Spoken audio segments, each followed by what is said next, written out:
sa hirang niyang mga anak. Purihin sa pagsasayaw, purihin ang kanyang ngalan. Alpat tambol ay tugtugin, at siya ay papurihan. Panginooy nagagalak sa kanyang mga hinihirang. Sa nagpapakumbabay, tagumpay ang ibibigay. Panginooy nagagalak sa hirang niyang mga anak. Sa tagumpay na natamo, magalak ang mga hirang. Sa kanilang pagpipista ay magsaya't mag-awitan. Sa pagpuri sa Panginoon ay bayaang magsigawan. Ang tatanggap ng tagumpay ay ang kanyang mga hirang. Panginooy nagagalak sa hirang niyang mga anak. Alleluia, alleluia. Hinirang tayo ni Kristo upang mamungang totoo bilang mabubuting tao. Alleluia, alleluia. Mabuting balita. Ang mabuting balita ng Panginoon ayon kay San Lucas. Noong panahong iyon, umahon si Jesus sa isang burol at magdamag doong nanalangin. Kinaumagahan, tinawag niya ang kanyang mga alagad at pumili siya ng 12 sa kanila at tinawag niyang mga apostol. Si Simon na pinangalanan niyang Pedro at si Andres na kanyang kapatid, sina Santiago, Juan, Felipe, Bartolome, Mateo, Tomas at Santiago na anak ni Alfeo, si Simon, ang makabayan, si Judas na anak ni Santiago at si Judas Iscariote na naging taksil. Bumaba si Jesus kasama sila at tumayo sa isang patag na lugar. Naroon ang marami sa kanyang mga alagad at ang napakaraming tao buhat sa Judea at Jerusalem at sa mga bayan sa baybaying dagat ng Tiro at Sidon. Pumaroon sila upang makinig sa kanya at mapagaling sa kanilang mga karamdaman.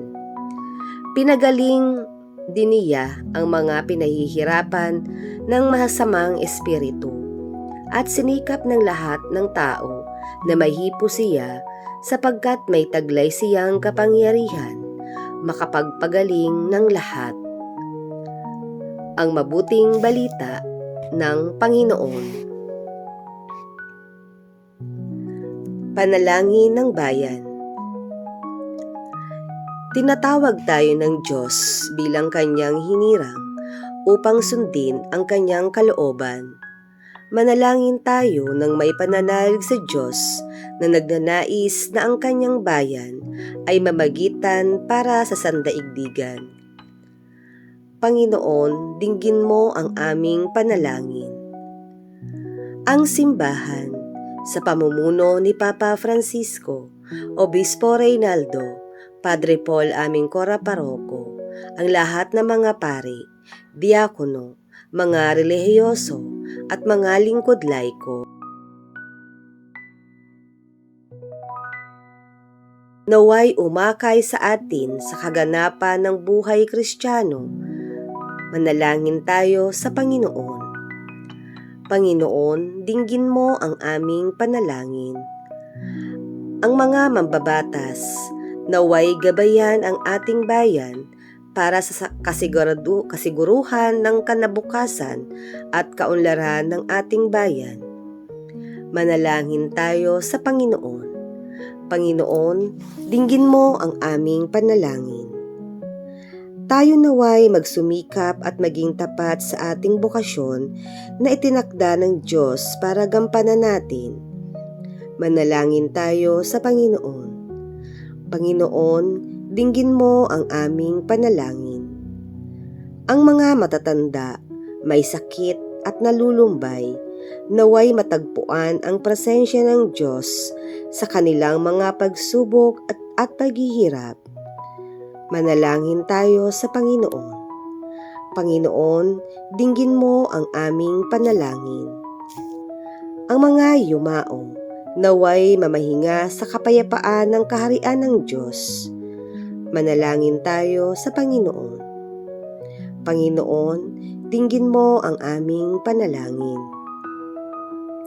Makapangyarihang Diyos, narito kaming nananalangin upang gawin ang kalooban mo.